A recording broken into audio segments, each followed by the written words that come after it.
الحمد لله الحنان المنان الذي خلق الإنسان وعلمه البيان، والصلاة والسلام على رسوله سيد الإنس والجان وعلى آله وأصحابه ذوي الخير والإحسان. أما بعد، فأعوذ بالله من الشيطان الرجيم. بسم الله الرحمن الرحيم. وما أمروا إلا ليعبدوا الله مخلصين له الدين حنفاء ويقيموا الصلاة ويؤتوا الزكاة وذلك دين القيمة. صدق الله مولانا العظيم. بارگاہ رسالت معاذ صلی اللہ تعالی علیہ وسلم میں درود پاک کا ہدیہ پیش کریں. اللہم صل علی سیدنا محمد معدن الجود والکرم وآلہ واصحابہ الکرام وابنہ الکریم وبارک وسلم صلاۃ دائمۃ سرمدا ابدا. اللہ تعالیٰ کا کروڑا شکر و احسان کہ آج ایک خدا کو ماننے والی اس قوم نے اس رب ذوالجلال کے حضور حاضر ہونے کے لیے، اپنی پیشانیاں جھکانے کے لیے بیت اللہ کی تعمیر کی ہے. آج ہم اس مسجد کی افتتاحی تقریب میں حاضر ہیں.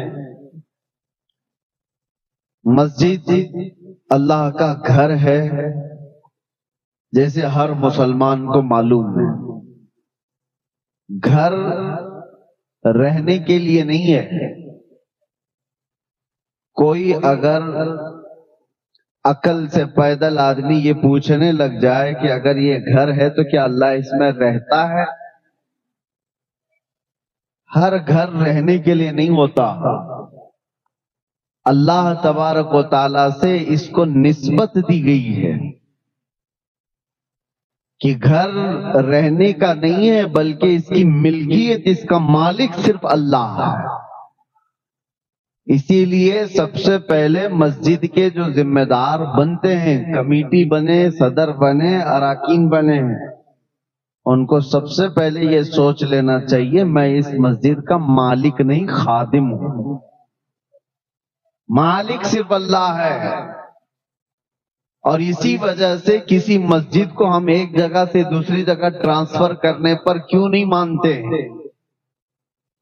مسجد کے متعلق کتنی شہادتیں ہو گئی ہیں، کیوں نہیں؟ اس کی وجہ یہ ہے کہ میری بات ہو، میری ملکیت ہو تو میں کمپرومائز کروں. جو اللہ کی ہے اس میں کیسے دخل کر سکتا ہوں؟ تو مسجدیں اللہ کی ہیں. اور آج شہر رانی بن نور کی اس سرزمین پر جو یہ لہلاتا ہوا چمن دکھ رہا ہے، اس کی ایک تاریخ بھی میں بتا دوں. فرمایا گیا ہے کہ جب حضرت ابراہیم علیہ السلام نے خانہ کعبہ کی تعمیر کی، اسماعیل علیہ السلام ساتھ میں تھے. پورا کعبہ جب بن گیا تو آپ نے دعا کی تھی، ربنا تقبل منا انک انت السمیع العلیم. اے ہمارے رب، ہماری جانب سے اس کام کو قبول فرما لے، بے شک تو سننے جاننے والا. جب خانہ کعبہ کی تعمیر مکمل ہوئی تو اس کے جو سامان تھوڑے سے بچے، مٹی، گارا، جو بھی جس چیز سے بن رہی تھی، تو ابراہیم علیہ السلام کو حکم ہوا کہ وہ مٹی اٹھا کر کے ہوا میں پھینک دیں. آپ نے وہ بچی ہوئی مٹی، گھر بنانے کے بعد کچھ تو بچتا ہے نا، کعبہ بنانے کے بعد جو بچا تھا، ابراہیم علیہ السلام نے اس کو ہوا میں اس طرح اچھال دیا. مفسرین فرماتے ہیں اس مٹی کے قطرے پوری دنیا میں پھیلائے گئے، اور جس زمین پر قطرہ گرا وہاں قیامت سے پہلے مسجد بنا دی جاتی ہے. قیامت سے پہلے جہاں وہ ذرہ گرا ہے خانہ کعبہ کی بچت کا، مسجد بن کر رہے گی. اب سمجھ میں یہ آیا کہ مسجد یہاں پر بنی ہے تو یہ کسی کے مال لگنے سے یا کسی کے محنت لگنے سے نہیں، یہ تو برسوں پہلے زمین پر لکھا گیا ہے کہ ہاں مسجد بننے والی ہے، خانہ کعبہ کی بچی ہوئی چیز یہاں پر بھی گری ہوگی، اس کا حصہ یہاں پر بھی ہوگا۔ اسی لیے آپ لوگ اس میں زیادہ ٹینشن لینے کی ضرورت نہیں۔ جہاں پر روئے زمین پر وہ ابراہیم علیہ السلام کی اچھالی ہوئی مٹی کا ذرہ گرا ہوگا، وہاں پر بن کر رہے گی، کسی کا باپ بھی روک نہیں سکے گا، مسجد بنے گی۔ اور دوسری بات یہ، مسجد کی تعمیر کے بعد ایک عقیدہ بھی میں آپ کو دینا چاہتا ہوں، بلکہ ہر مسلمان کا یہ عقیدہ ہے۔ اتنا سجایا آپ نے مسجد کو، لاکھوں اس میں خرچہ کیے ہیں، اس کے دیوار سے لے کر اس کے ممبر، اس کے محراب، اس کی قالین، اس کے جھومر، اس ساری چیزوں سے اس کو رنگ و روغن سے سجا دیا ہے۔ اور اس لیے بھی میں اس کو غلط نہیں ٹھہرا رہا، ہونا یہی چاہیے کہ ہمارا گھر جتنا نہ سجے اس سے کئی درجے زیادہ اللہ کا گھر سجا ہوا ہو۔ پہلے تو بزرگوں کا یہ معمول ہوتا تھا کہ مسجد سے اوپر کسی کا مکان نہیں ہوتا تھا، مسجد سے اونچا گلی میں کسی کا مکان نہیں ہوتا تھا کہ اللہ کا گھر ہے، اس سے بڑا گھر کسی کا نہیں ہونا چاہیے۔ خانہ کعبہ پر بھی یہی تھا معمول۔ یہ تو اب کے ظالموں نے بڑی بڑی اونچی بلڈنگیں بنائی ہیں، برسوں سے وہاں پر بھی تابعین یہ کہتے تھے خانہ کعبہ بیت اللہ جتنی اونچی تعمیر ہے، اس سے اونچی تعمیر اس زمانے میں کسی کے گھر کی نہیں تھی۔ ہونا بھی یہی چاہیے۔ ہم اپنی استطاعت کے مطابق اللہ کے گھر کو خوب سجاتے ہیں، آپ نے بھی بہت سجایا ہے، آج اس کا افتتاح ہے۔ لیکن ایک سوال کبھی آپ کمیٹی والوں سے کرتے، امام سے کرتے کہ یہ پورا مکان اللہ کا، یہ گھر پورا سج تو چکا ہے، لیکن اس میں کہیں خدا کی تصویر کیوں نہیں ہے؟ خدا یہاں پر دکھتا کیوں نہیں ہے؟ سارا سامان تو لگایا، آج تک کسی نے یہ سوال کیا نہیں۔ ہم پیدائشی عقیدہ یہ لے کر کے آ رہے ہیں، یہ دنیا کی واحد قوم ہے مسلمان جو بغیر دیکھے اللہ کی بارگاہ میں سر بسجود ہوتی ہے۔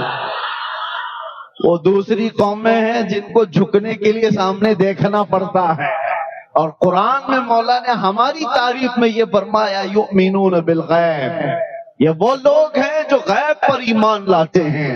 تمہیں کس نے کہا، تمہیں کس نے کہا کہ اللہ ہے؟ صرف میرے عزیزو، ہم نے جو رب تبارک و تعالیٰ کے وجود کو پہچانا ہے وہ کس کے ذریعے سے؟ محمد الرسول اللہ کی ذات سے۔ میرے آقا صلی اللہ تعالیٰ علیہ وسلم نے فرمایا اللہ ہے، تو ہم نے اس کو تسلیم کر لیا، اللہ ہے۔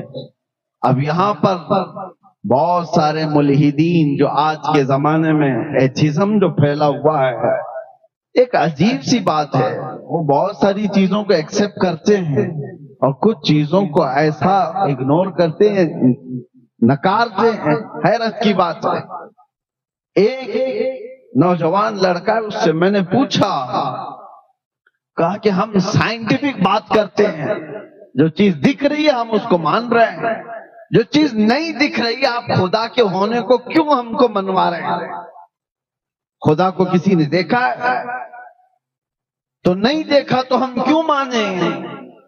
اور جو چیز دیکھی ہے اس کو تو ہم مانتے ہیں۔ تو میں نے کہا اگر یہی اصول ہے تو مجھے بتاؤ، چاند کی زمین، چاند کے اوپر جانے کے بعد وہاں کی زمین، وہاں کی گریویٹی کیسی ہے؟ کہا وہ زمین کے برابر نہیں ہے، گریویٹی نہیں ہے۔ چاند پر جانے کے بعد وہاں کی گریویٹی، زمین کی گریویٹی بہت الگ ہو جاتی ہے، وہاں کا سب کچھ الگ ہے۔ کہا یہ بات تو ٹھیک ہے۔ سورج کے اندر کتنے سیلسیس ڈگری پاور ہے، کتنی گرمی ہے؟ اس نے کہا کہ اتنے ہوتا ہے، اتنے لاکھ سیلسیس ڈگری کی گرمی اس کے اندر ہوتی ہے۔ اب ہم نے ان سے یہی سوال کیا، کیا تم گئے تھے چاند میں یا تمہارا باپ گیا؟ اور سورج کی اس گرمی کو کون ناپ کر کے دیکھا ہے؟ کہا فلاں سائنٹسٹ نے کہا ہے۔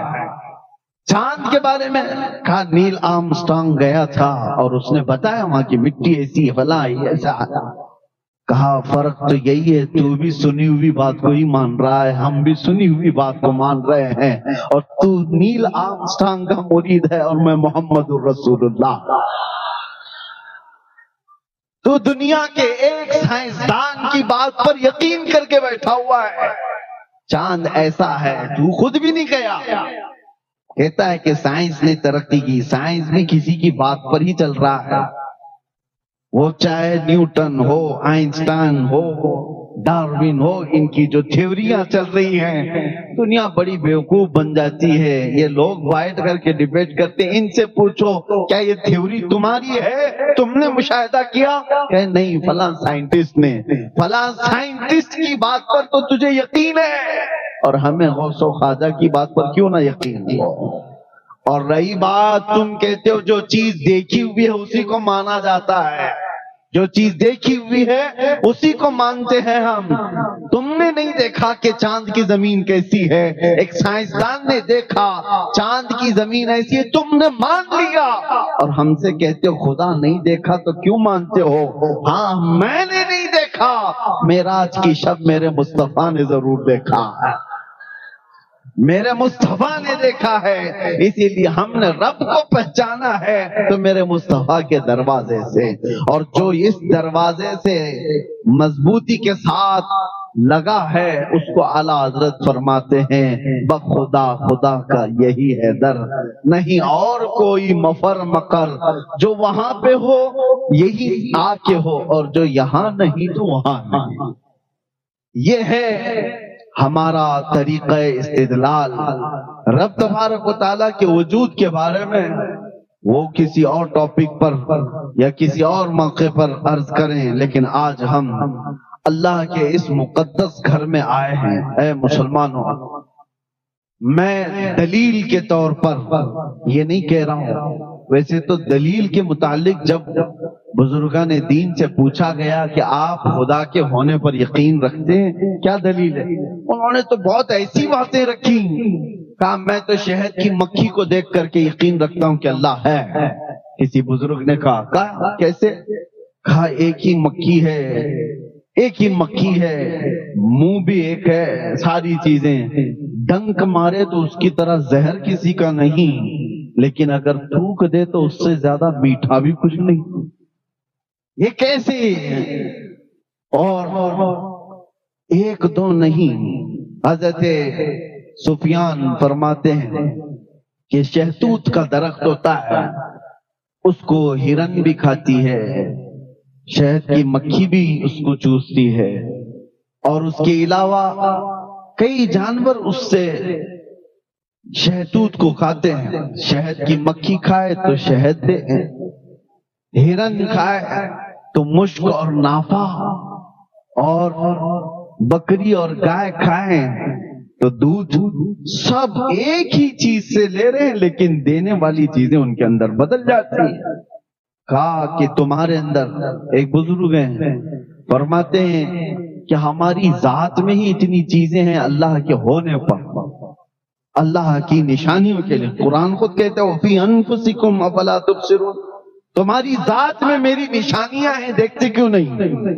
ایک روٹی کا ٹکڑا، ایک روٹی لے کے آؤ، ہاں اس پر سب کا کنٹرول ہے۔ اگر گیہوں کی روٹی ہے تو کسان نے بویا ہوگا، فصل اگایا ہوگا، کٹائی کیا ہوگا، اس کے بعد بازار میں گیہوں آئے ہوں گے، وہاں تک بھی کتنے گیہوں آپ کو خریدنا ہے وہ آپ کا اختیار ہے، 1 کلو لینا، 2 کلو لینا آپ لوگ، آٹا باریک پسوانا ہے، موٹا پسوانا آپ کا اختیار ہے، آٹے کے بعد روٹی بڑی بنانا ہے، چھوٹی بنانا ہے آپ کا اختیار ہے، تیل والی بنانا ہے، سوکھی بنانا ہے آپ کا اختیار ہے، روٹی بیل کر کے بنانا ہے، ہاتھ سے مار کے بنانا ہے آپ کا اختیار ہے۔ روٹی پوری بن گئی، لقمے 4 کر کے کھانا ہے کہ 6 کر کے کھانا آپ کا اختیار، سب یہاں تک تو تمہارا اختیار، چبا کر کے نگل جانے کے بعد اس روٹی سے گوشت کتنا بننا ہے، خون کتنا بننا ہے، پیپ کتنا بننا ہے، اس میں تمہارا کوئی اختیار نہیں۔ کون بناتا ہے؟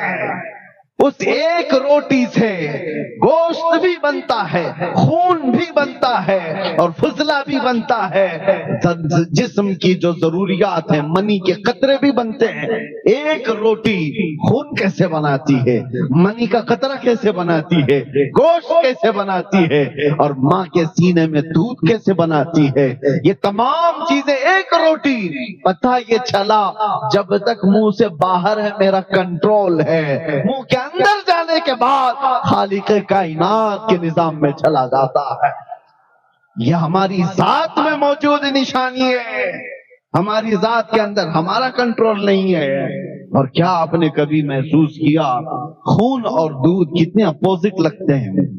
نہ ان کی رنگت میں کوئی مشابہت ہے، دیکھنے میں کوئی مثل لگتا ہے، ایک لال اور ایک سفید، نہ خوشبو میں دونوں میں کوئی میل جول ہے۔ خون کی بو الگ ہے، دودھ کی بو الگ ہے، نہ دیکھنے میں، نہ سونگھنے میں، نہ چکھنے میں کوئی ذرا برابر بھی ان کے اندر مشابہت نہیں۔ خون چکھ کر کے دیکھ لو، دودھ چکھ کر کے دیکھ لو، زمین آسمان کا فرق ہے۔ اس کے بعد اثر میں بھی، ارے دودھ کچھ اور بنا دے گا، خون کچھ اور کر دے گا، دونوں بہت ڈفرنٹ۔ لیکن آپ کو پتا ہے قرآن کہتا ہے یخرج من بین بطونہا شراب مختلف الوانہا وفیہ شفاء للناس۔ اللہ تبارک و تعالیٰ فرماتا ہے من بین فرث ودم لبنا خالصا سائغا للشاربین۔ تین چیزیں، ایک دودھ، ایک خون اور ایک گوبر، تین اپوزٹ چیزیں دکھ رہی ہوں گی آپ۔ اور اللہ قرآن میں 14ویں پارے میں فرماتا ہے گائے کو دیکھو، بکری کو دیکھو، دودھ کہاں سے بنتا ہے، سائنس کے بچے ہوں تو تحقیق کر کے معلوم کریں، ریسرچ کریں، دودھ جہاں سے نکلتا ہے اللہ فرماتا ہے خون اور گوبر کے بیچ سے نکلتا، خون اور اس کے گوبر کے بیچ سے دودھ کو نکالا جاتا ہے۔ قرآن میں رب تعالیٰ فرماتا ہے من بین فرث و دم لبنا خالصا، خالص دودھ ہم گوبر اور خون کے درمیان سے نکالتے ہیں، سائغا للشاربین، پینے والوں کو خوشحال کر دیتا ہے۔ دودھ جب آتا ہے نہ اس میں خون کا مزہ ملتا ہے، نہ رنگ آتا ہے، نہ بو آتی ہے، نہ گوبر کا رنگ ہے، نہ مزہ ہے، نہ کوئی چیز۔ یہ دونوں چیزیں ذرا برابر بھی دودھ کو اثر نہیں کرتی۔ تم بھی اپنے ہاتھ میں لے کر کے دودھ یا ایک پیالے میں لے کر کے بیٹھو اور دوسرا پیالہ گوبر کا، تیسرا پیالہ خون کا، اور اس کے بعد تینوں کو ملا کر دودھ اس میں سے نکال کر کے دکھا دو، تب تمہاری قدرت پتہ چل جائے گی۔ ایک پیالے سے میں دودھ کو ان غلاظتوں سے الگ نہیں کر سکتا، اگر ان غلاظتوں سے کوئی الگ کر سکتا ہے تو وہ ایک ہی طاقت ہے، رب ذوالجلال۔ اللہ تبارک و تعالی ان غلاظتوں سے بھی پاکیزگی کو نکالتا ہے، اور یہ اس کی قدرت کے دلائل میں سے ہے۔ قرآن عظیم میں اللہ نے فرمایا، اور پھر طاقت و قوت کی بات، دنیا بہت کچھ آج ترقی کر چکی ہوگی، یہ گھاس پھوس سے نکل کر کے اب آسمان سے بات کرنے والے عمارتوں میں آ گئے۔ لوگوں نے یہ سوچ لیا کہ اب اڑنے والے طیارے، پرندے کی شکل میں جیٹ، ساری چیزیں ہم نے بنا لی ہیں، دنیا کو ہم نے گھنٹوں میں نہیں منٹوں میں طے کرنا شروع کر دیا۔ لیکن یہ سب چیزیں ہونے کے بعد آج تک پوری کائنات میں کسی نے یہ دعویٰ نہیں کیا کہ میں کسی کی جان بھی ڈال سکتا ہوں۔ یہ ایک چیز ایسی ہے جو انسان مرتے دم تک بلکہ قیامت تک اس کو نہیں کر سکے گا۔ کیوں؟ قرآن میں اللہ تعالیٰ فرماتا ہے کہ یہ انسان کی بات تو چھوڑو، رب تبارک و تعالیٰ یہ فرماتا ہے وَمَا قَدَرُ اللَّهَ حَقَّ قَدْرِهِ۔ اللہ تعالیٰ فرماتا ہے کہ لن يخلقوا ذبابا ولو اجتمعوا له، سارے انسان مل جائیں تب بھی وہ ایک مکھی نہیں بنا سکتے، ایک مکھی نہیں بنا سکتے۔ لن يخلقوا ذبابا، قرآن کا لفظ میں کہہ رہا ہوں، ولو اجتمعوا له، سارے لوگ مل کر کے اس پر کوشش کر لیں تو ایک مکھی نہیں بنا سکتے جو جان ڈالنا ہے اس کے اندر، جاندار چیز کو نہیں بنا سکتے۔ تمہارے اندر جو جان ہے یہ اللہ کی نشانی ہے، اور موت یہ اللہ کی نشانی ہے۔ اس سے بڑی نشانیاں کیا ہو سکتی ہیں؟ موت اور حیات اللہ کے ہونے پر دلیل ہے۔ ہر بیماری کو ڈاکٹر صحیح کر سکتا ہے، مرنے کے بعد کیوں نہیں صحیح کرتا؟ چند سانسیں کیوں نہیں دے سکتا؟ ارے میرے عزیزو، تاریخ میں موجود ہے ایک بہت بڑا امیر زادہ کوریا کا رہنے والا جو حکومتوں کو خرید لیا کرتا تھا، ملین نہیں بلین ڈالرز کا مالک، لیکن بیمار ہوا۔ یہ 2012 اور 14 کی بات میں عرض کر رہا ہوں۔ ایک بہت بڑی ٹیلی فون کمپنی کا مالک دنیا میں، جس نے پورا ہنگامہ مچا رکھا تھا، بیمار ایسا ہوا کہ بستر پر گرا۔ جانتے ہو پر ڈے اس کو ڈاکٹر دیکھنے کے لیے جو آتے تھے 1 کروڑ کا خرچہ تھا، 1 کروڑ پر ڈے۔ سارے لوگ مل کر 6 سال تک اس کو بستر سے اٹھانے کی کوشش کرتے رہے، اور 6 سال میں کتنے کروڑ جا چکے ہوں گے؟ کروڑوں۔ لیکن 6 سال کے بعد دنیا کے ٹاپ لیول کے ڈاکٹرز نے اپنی عاجزی کا اعلان کیا اور کہا کہ صاحب ثروت جنہوں نے کئی 100 کروڑ کے خرچ کر چکے، ان کی سانسیں بند ہو چکی، ہم نہ بستر سے اٹھا سکے نہ ایک سانس زیادہ دے سکے۔